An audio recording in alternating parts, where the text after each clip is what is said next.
I, my mother became a Baha'i about 1 year after I became a Baha'i, and at that moment, all the Baha'is started to come to our house because my mother really knew how to cook. And of course, because Baha'is don't do a lot of other things that other people do, we really appreciate good food. We really love good food. And so, whenever my mother would cook for the Baha'is, they would all stand up and they would say, "We would like to thank Kitty for making this," and everybody would clap. So one day I came home and she made dinner for me, and I finished dinner and I said, "It was very good, thank you." She said, "What?" No applause. It's wonderful to be with people who appreciate other people. It is really wonderful to see all of you here. This is kind of an act of bravery to come and sit, no matter how good the meal is, for you to come and sit and decide that you're going to listen to somebody talk. It really is a very brave thing, and I admire that. And part of my talk is that we need to admire each other and find our good qualities and bring them out. And so right now I'm looking at a bunch of very courageous people, and I thank you very much. How many people are lucky enough to feel as though they are happy? Okay. How about happy sometime? I'm not talking about like rolling around like the village idiot, you can't control yourself, but you're happy in moments. Okay. This happiness thing is really very important because it is really the way we were created to be. We were created to be happy. In the Baha'i writings, it says we were created to be noble, but we made other decisions along the way, and so we're not so noble. And we were created to love one another, but we made some other decisions along the way, and we don't love each other enough. And that humanity really has a tremendous destiny and spiritual capacity, and for the most part, we seem to ignore that. And so the purpose of these remarks tonight is to talk about what it is that we are supposed to do. If you can imagine that God has created a refrigerator and that God is sending an instruction book with this refrigerator so that it will give you very good service for many years. That is what the teachers, the great prophets that God sends to the earth brings. They bring an instruction manual so that we will act the way we are supposed to act.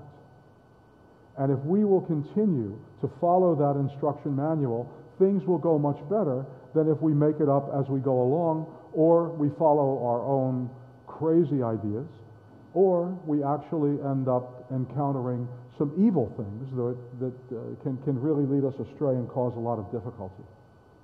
And so happiness is just one of the aspects of human life that we really should appreciate and really strive and try to attain some more of that happiness. Like all people who are desperate, who have no idea what they're going to talk about, I went to the dictionary, and I went to the dictionary. It's a noun, and it's called the quality or the state of being happy. And then it goes a little farther, and it talks about good fortune, pleasure, contentment, and joy. And then it suggests that you check out the internet. They also have some synonyms that they want to talk about. It means pleasure or joy, exhilaration or bliss, contentedness, delight, enjoyment, satisfaction. Bliss and contentment and felicity imply an active or passive state of pleasure or pleasurable satisfaction. Bliss is really cool. I'd like to get some of that bliss here. Bliss, it says, is unalloyed happiness. What does unalloyed mean? Pure. There's somebody who knows about jewelry. Okay? Because when you have jewelry that is an alloy, there's something in there besides the gold. There's something in there besides the silver. Unalloyed means it's pure. And so imagine having some of that bliss, that unalloyed happiness, or supreme delight. The bliss, for instance, of perfect companionship. Contentment is a peaceful kind of happiness in which you rest without desire. You just rest and you don't want anything anymore, even though every wish you ever had might not have been fulfilled. Contentment, for instance, with one's surroundings.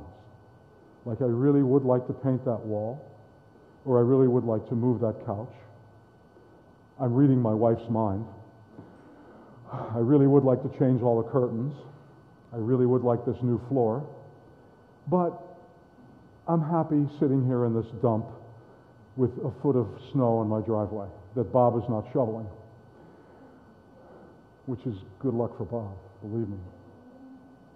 Felicity is a formal word for happiness of an especially fortunate or intense kind. For instance, when a couple is getting married and going off on their honeymoon, we would wish them felicity in life,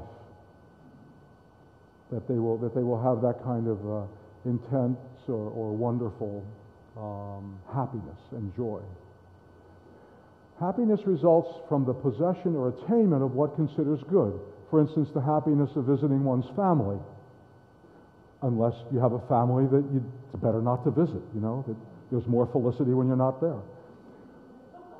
So, the thing about happiness is that we all know in our own mind how we feel when we are happy, when we have happiness. And what we want to look at is we want to look at what are the sources of happiness. So I went back to the internet and I searched happiness, and I actually searched for the sources of happiness. I got 24,100,000 results. I am only going to read about 1 million tonight. The sources of happiness are amazing, where people, well, first of all, most of the 24 million, they're trying to sell you something that they will say will make you happy. So don't think that this is a pure description of the philosophy of happiness.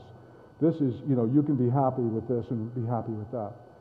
Here is the essence of what I have found from the internet about what are the sources of happiness. Vitamin D. And I'll bet you that Sheila could give a half-hour talk on why vitamin D really is a source of happiness. A positive attitude. I really read all these websites that this is a source of happiness. Funny videos. The self. It's amazing how absorbed the people are with the self, that happiness comes from yourself. You have to make your own happiness. You need to decide what you want for happiness, then go get it because it's yours and you deserve it. It's kind of like a battle, You go out there and you get happy. You get happy immediately. And if you don't have a way to get happy, we have ways of making you happy. It is really a very aggressive type thing. Success will make you happy. So there are all kinds of ways to be successful and happy. Moral thinking will make you happy. Charity will make you happy, especially my charity, especially the charity that you can give to if you fill in this little form here on the internet and give me your credit card. It will make you happy. If your senses are stimulated in a certain way, you will get happy. There are about a dozen websites that say you will be happy if you become naive. If you can make yourself really naive and gullible, we'll make you happy. Compassion will make you happy. The Dalai Lama has a very interesting talk about the idea of compassion that makes you that will make you happy, a source of happiness. McDonald's Happy Meals. Obviously, they have to make you happy or people wouldn't buy them. Pets, toys, kittens, family. People will say that your family will make you happy. This is real honest to God internet research, folks. This is not made up stuff. Celebrations. Believe in yourself. If you believe in yourself and you believe you're happy, you can make yourself happy. Happy thoughts. Go get some happy thoughts. Survival. There There are several websites where basically the whole concept of happiness is your own survival. One of the most materialistic, self-centered views I've ever seen. Amazing. Kittens, Facebook. Oh, I got kittens twice.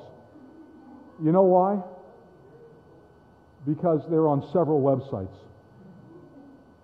If you're looking for cats on the internet, you're not going to get 24 million. You're going to get about 240 million websites about cats. Facebook will make you happy. Chicken McNuggets will make you happy. Share reality TV shows with other people so that you have something to talk about will make you happy. Quieting the mind in some sort of meditative state will give you some sort of nirvana for about 3 seconds. Developing love for others. Very, very interesting. Imagine just sitting here and just loving other people. It's very, very nice. You're going to be happier if you buy experiences rather than buying things. So take a bunch of your friends on a cruise, or travel somewhere, or do something together, like watch a reality TV show together. Have experiences. They say that wealth will make you happy. They say that poverty will make you happy.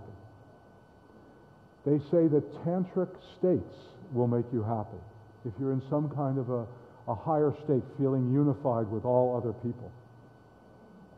Caring for others will make you happy. And about 24 million other things. But one bizarre opinion caught my attention because it was the result of serious research about what it is that makes people happy. You ready for this? They say that gossip makes people happy. That scientifically, there are endorphins that are excited by gossip. And it helps you bond with someone else. Now, the people on this website, in fact, where the heck is Sheila? What are those things called? What's progesterone, Sheila? That progesterone? It's a female hormone because that's where most gossip occurs. That's what the website said. I didn't say it. I didn't make it up. But that there is a bonding between the people who gossip, and this is why these reality TV shows with real people who you can either like or hate, like I really don't like this guy or I really like that guy, and it's very therapeutic, they say. Oh, it's a ridiculous article. Just type in gossip, the source of happiness and health, and you get to read this stupid article. But one of the things that the Baha'i teachings forbids is gossiping and backbiting. Because what it does is it puts up walls between people. It creates estrangement between people. It makes it impossible to connect with them on any kind of decent human level. And so this was really quite bizarre. Source of happiness, gossip. I really would like to talk about these people, whoever they are, for a long time. Because I've got a lot of opinions about them. But I think that would be gossiping. I decided that for the talk tonight, I would try to see what happiness is in a Baha'i context. Baha'i faith began in the last century, and the founder of the Baha'i faith, Baha'u'llah, wrote over 100 books, and he basically prescribed for mankind the maturity of mankind, the maturity of the human race. That he outlined things that if we would do these things, the human race would stop acting like barbaric animals and would begin acting like the noble creatures that we were created to be. And there are many, many aspects of his teachings that attracted many, many people. In the last century, probably the foremost Orientalist studying the Middle East and especially Persia, and especially royal Persia, was a fellow named Edward Granville Brown. And this fellow, Edward Granville Brown, studied the Baha'i teachings from a distance, And because Baha'u'llah had been imprisoned and exiled from Iran, from Persia, from Tehran, and he was sent to Baghdad and then to Adrianople and then to Constantinople and then finally to a part of Syria called Akka, Brown just kept following him around. And finally, in 1890, Brown met Baha'u'llah. He was a British Orientalist, one of the few Western scholars to meet Baha'u'llah, and he wrote a portrait, a pen portrait of Baha'u'llah that is just exquisite. His entire encounter with him was something very memorable, and in it, Baha'u'llah recited some words that Brown wrote down. He was fluent in Persian, and it became what is really understood today as the basic understanding of what the teachings of the Baha'i Faith are. And this is the earliest reference that I can find for the word happiness. It's in the Baha'i scriptures hundreds of times, and since then, but this is the first one. And these are the words that Edward Brown said, had heard from Baha'u'llah. Baha'u'llah first of all said, because he knew that Brown had been chasing him, he said, "Praise God that you have attained this meeting. Praise God you're here." He said, "You have come to visit a prisoner and an exile." And then he says, "We desire but the good of the world and the happiness of the nations. Yet they deem us a stirrer up of strife and sedition, worthy of bondage and banishment. That all nations should become one in faith, and all men as brothers. That the bonds of affection and unity between the sons of men should be strengthened. That diversity of religion should cease, and differences of race be annulled. What harm is there in this? Yet so it shall be.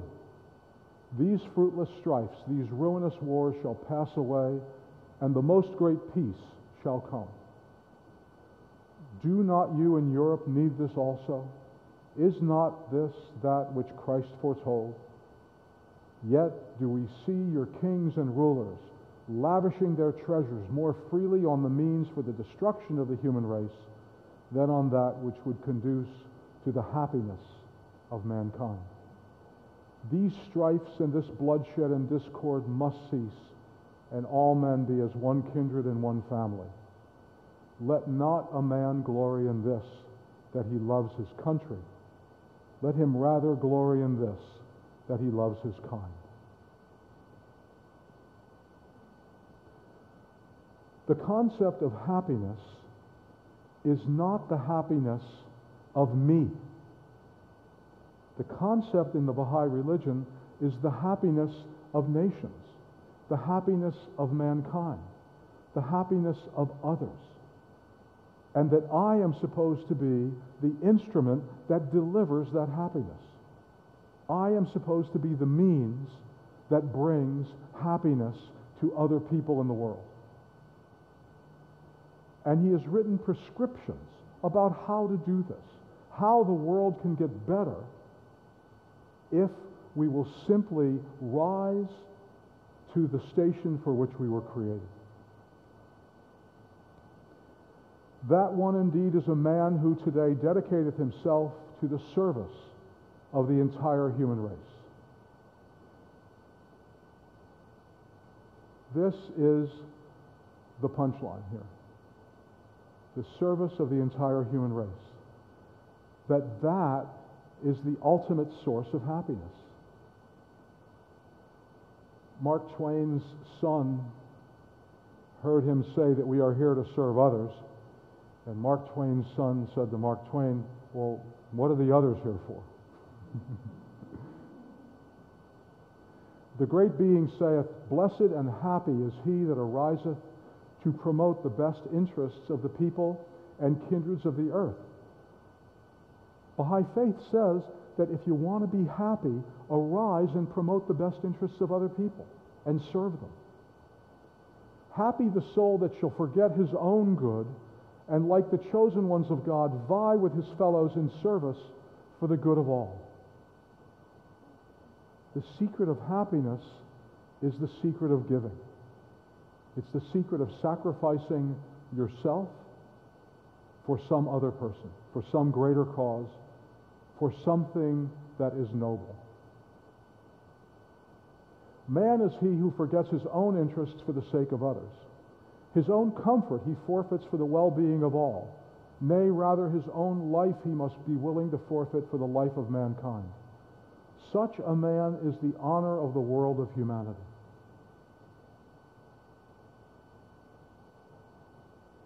This is the standard for which we were created, not to be groveling around at the curb looking for pennies or some advantage for ourselves. If that makes you happy, I would really like to talk to you and figure out how happy you are. Such a man is the glory of the world of mankind. Such a man is the one who wins eternal bliss. Remember that bliss? Such a man is near to the threshold of God. Such a man is the very manifestation of eternal happiness. And this eternal happiness is he's calling us to, which is opposed to the very temporal happiness, to the very hit and miss, quick happiness. He then gives us some things to understand. He basically has said, don't confuse what God has sent to the earth with what you call religion today. Because what you call religion today has been quite corrupted. It has been used, bent, molded, shaped for someone's advantage. Not for the intended purpose of service to humanity, but for someone's benefit. The greatest bestowal of God in the world of humanity is religion. For assuredly the divine teachings of religion are above all other sources of instruction and development of man. This is the manual. This is the instruction manual so that we know how to live. This business about don't kill and don't steal and the Ten Commandments and all these very, very basic laws of human civilization and human interaction, these did not come from people. They came from God. They came from God through these teachers. We're not smart enough to make that up. If people made up the Ten Commandments, it would look like the 24 million things on the websites on how to get happy. The 24 million commandments. Religion is so scattered and so splintered and so destroyed and lacking of unity. When the word itself, religion, is a Greek word, religos. Anybody live in Tarpon Springs? You must know this word. Religos. Religos means to take sticks, and it means to tie the sticks together so that the sticks are unbreakable. That's what the word religion means. And what do we translate that to in the 21st century? Let's blow somebody up in the name of my religion. Not let's tie people together and tie the sticks together and build bonds of unity and build bonds of affection and build bonds of peace and justice. But no, we're going to blow ourselves up and call it religion. One of the things that Baha'is are called upon to do in their service to humanity is to redefine religion to this generation and to the generation that you live in and remind them what real religion is. It has been the basis of all civilization and progress in the history of mankind. It's not showing its greatest face right now, and it is up to us to serve mankind by trying to redeem and reclaim the good name of religion. Education. This is one of the great steps and one of the great prescriptions that the Baha'i teachings have for mankind in order to bring happiness to the world. The world is surrounded and living in a cesspool of ignorance. No wonder we consistently make the wrong decisions. And when we have what's called education, it teaches people the wrong things. It bores them to tears, or it teaches them how to make money. It teaches them how to make a living and not how to make a life. It teaches them how to put, two nickels together, but we can't put two people together.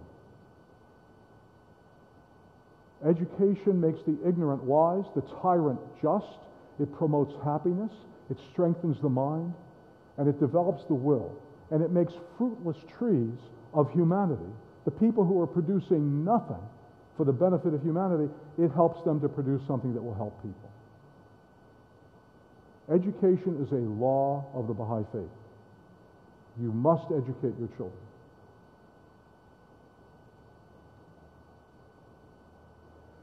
We ask God, this is another prescription, we ask God to endow human souls with justice so that they may be fair. They may strive to provide for the comfort of all. That each member of humanity may pass his life in the utmost comfort. Then this material world will become the very paradise of the kingdom. This elemental earth will be a heavenly state, and all servants of God will live in the utmost joy, happiness, and gladness. We must all strive and concentrate all of our thoughts in order that such happiness may accrue to the world of humanity. We cannot allow injustice. For us to serve the world and to help the world move to a new plane of unity and a new plane of fairness and equity, we have got to be embodiments of justice. And that means speaking out when there is injustice, and it means living justly yourself. The night that I heard about the Baha'i faith, I was very much involved in the anti-war movement, and I didn't know it, but I was searching all over the place, trying to find a source of justice. And the fellow whose house I was at, he sits down, and there were about 30 of us there, and what this man did was he opened up a book, and he read these words that Baha'u'llah had written 100 years before. And he said, "The best beloved of all things in my sight is justice. Turn not away therefrom, if thou desirest me. And neglect it not, that I may confide in thee." And by the time he got to the end of that little passage, I knew that I was going to be a Baha'i. Because it just struck me that this is a world that suffers so much because of prejudice, because of hatred, because of this disease that is passed from one generation to another. It's a fatal disease, and it's prejudice, and it causes wars, and it causes it causes everything. Prejudice is the root of evil in this world. And because of that, I don't know why that thing, that word, the best beloved of all things in my sight, it just hit me. And we cannot ignore it.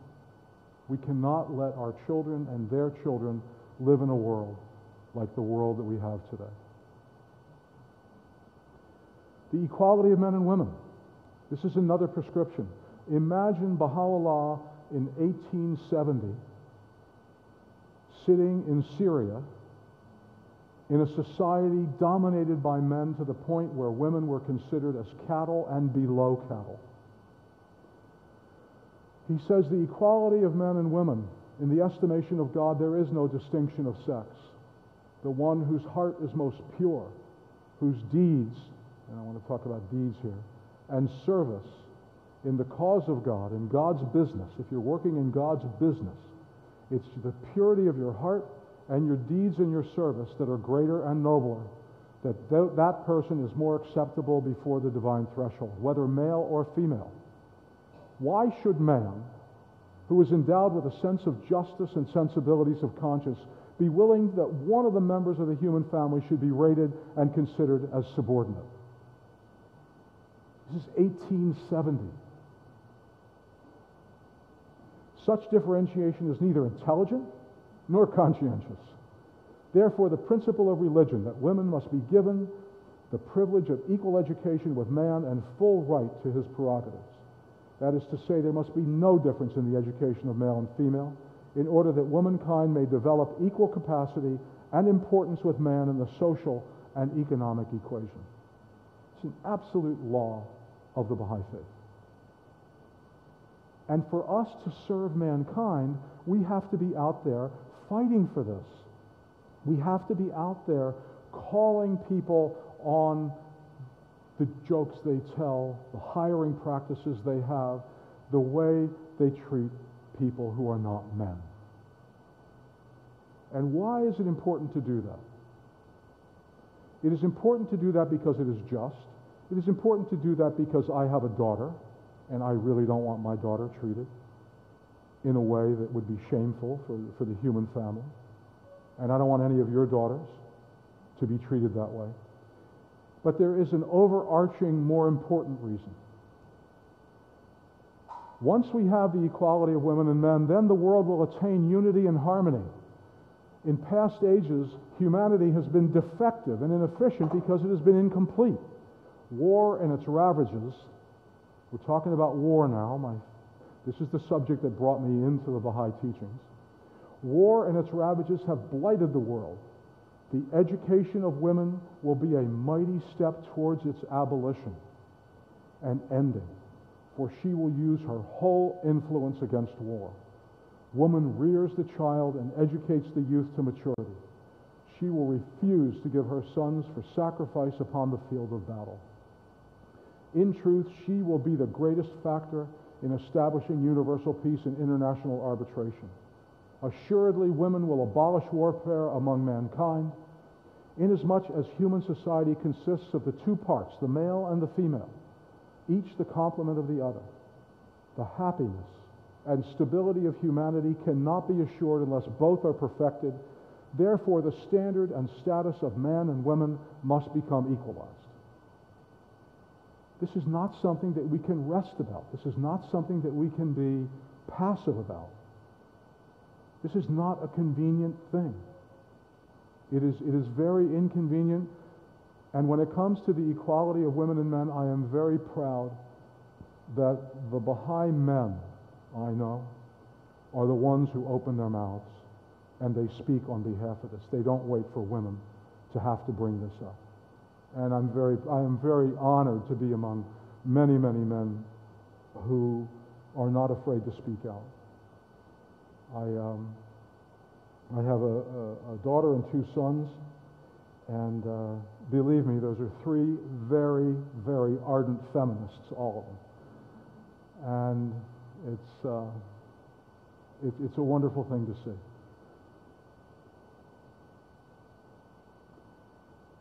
Happiness equals service. We should all visit the sick. When they are in sorrow and suffering, it is a real help and benefit to have a friend come.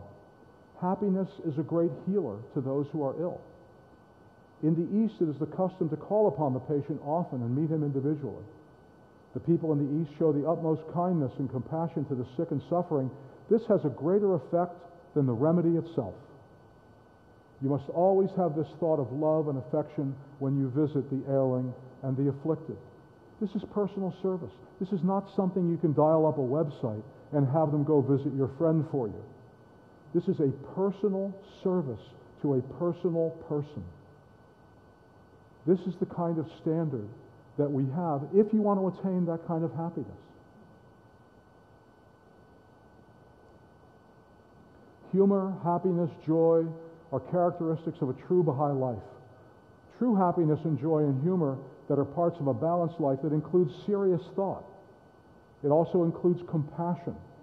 It also includes the humble servitude. These are the characteristics that enrich life and add to its radiance. By good deeds, pure lives, humility, and meekness, be a lesson for others. No one's heart is to feel hurt, nor never be a source of grief to anyone, for there is no greater satisfaction than being a source of joy to hearts. Become like angels in heaven, sources of happiness to souls. We've not only got to bring about world peace by bringing about justice and the equality of women and men through education, we've also got to help our neighbor who is sick. We've got to do the macro and the micro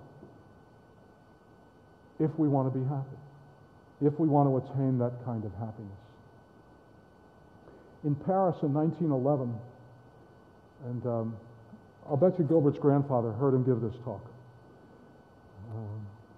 We have a great picture of Gilbert's grandfather standing under the Eiffel Tower with Abdu'l-Baha, whose picture is over there, who is the son of Baha'u'llah. And in Paris, he said, follow the precepts of Baha'u'llah to tend the sick, to raise the fallen, to care for the poor and the needy, and to give shelter to the destitute, and protect the oppressed, and comfort the sorrowful, and love the world of humanity with all your hearts. Day by day, each member will advance and become more and more spiritual.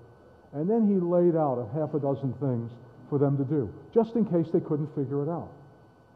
And that's really what I love about the Baha'i writings. When you read these things, you take it so personally. It is so clear and it is so without doubt what you're supposed to do. To show compassion and goodwill to all mankind. Think about the word all. Think about show.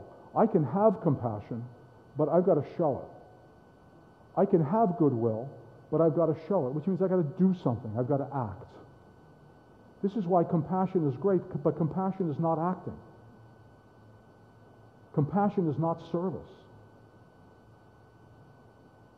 I can have a heart of gold, but if I don't do something, you wouldn't know that my heart was gold. The only thing I know that has a heart of gold is a hard-boiled egg, and all that will do is raise your cholesterol. Okay? So a heart of gold doesn't matter. Actually, I would prefer a heart that is not so hot in the gold area, but is attached to some feet who are attached to the service area. Because by doing it, you can make your heart a little more golden. You can make your heart better. To render service to humanity. The word render is a very active verb.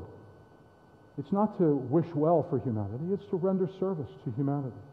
To endeavor to guide and enlighten those in darkness. That means that you have got to extend yourself. You've got to talk to people. You've got to share what you know with love and with radiance and with understanding and some sensitivity. Be kind to everyone and show forth affection to every living soul. To be humble in your attitude towards God.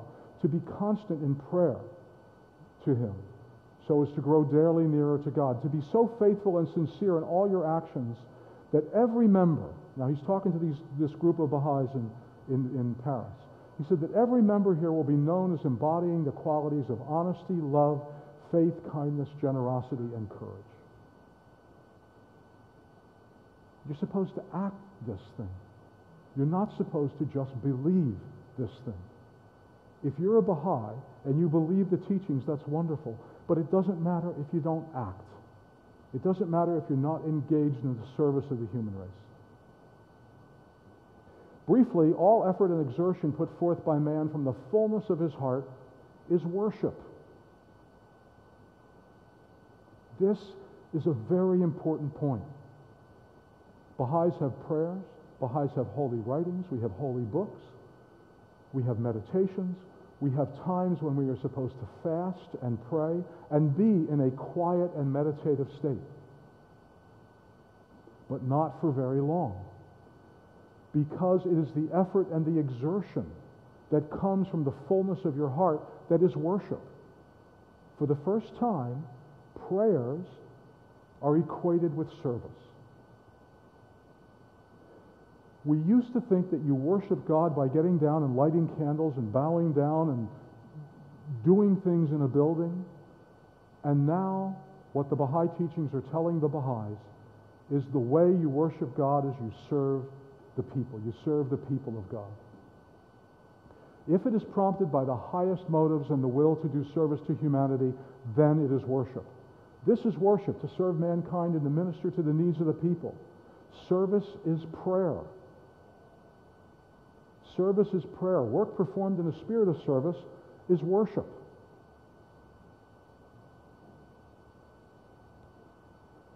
Albert Schweitzer, who won the Nobel Prize in 1952, because he was a medical missionary who went to Gabon in West Africa.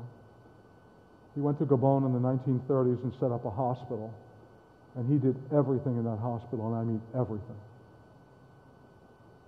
He raised the standard of health in that area of that nation,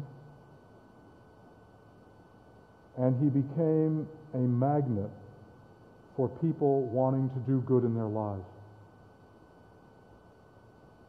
His writings are like fire. and his life is like an extraordinary example. And these quotes from Albert Schweitzer have always been favorites of mine.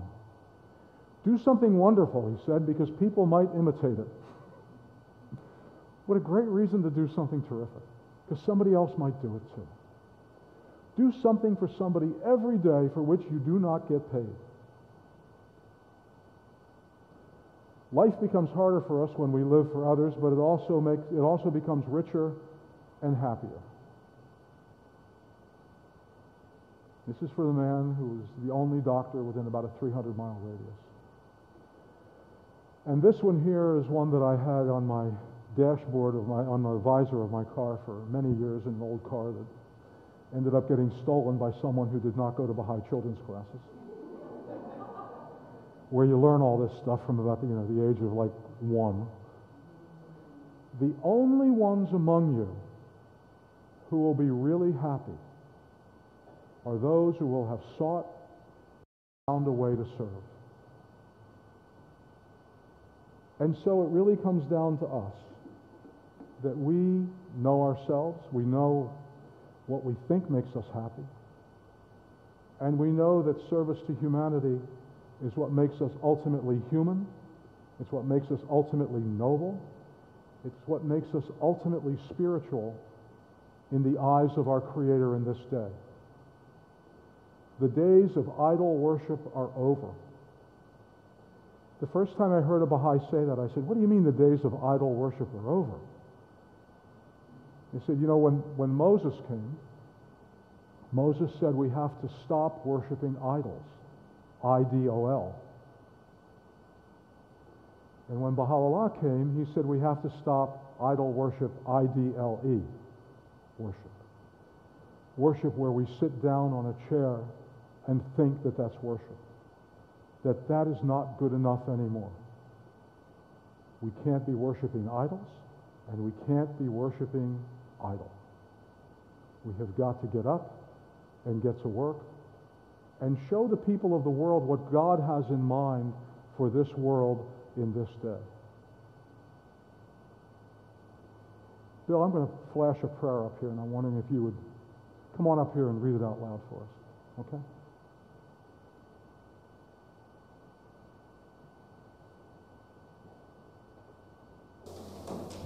O God, refresh and gladden my spirit, purify my heart, illumine my powers.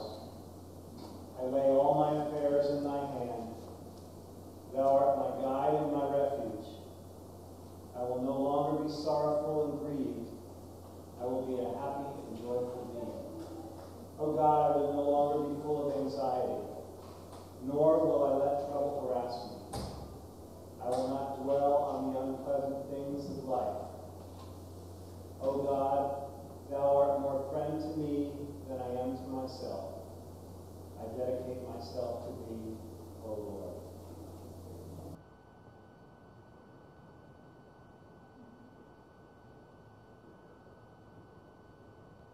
I'm hoping that everyone has an idea about something that they can do. It doesn't have to be grand. It doesn't have to be extraordinarily large. It just has to be sincere.